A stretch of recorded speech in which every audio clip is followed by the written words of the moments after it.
Hi అండి అందరికీ. ఇక్కడ భద్రాచలం వెళ్ళాము. మేము నరసింహస్వామి టెంపుల్ ఉందంటే ఇక్కడ చూడ్డానికి వెళ్ళాము. మా బాబుకి ఇక్కడ ఒక పిచ్చుక దొరికిందండి, కాలు విరిగిపోయిందానికి. వాటర్ తాగిద్దామని తాగించాము, బట్ తాగలేదు అది. చూడండి ఎంట్రన్స్.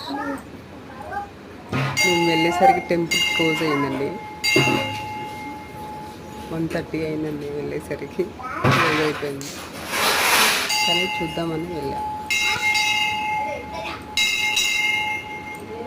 ఇక్కడ ముడుపులు కడితే 21 రోజుల్లో మీకు కోరికలు నెరవేరుతాయంటండి.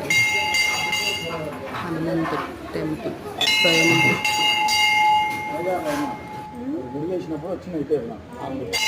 బాధ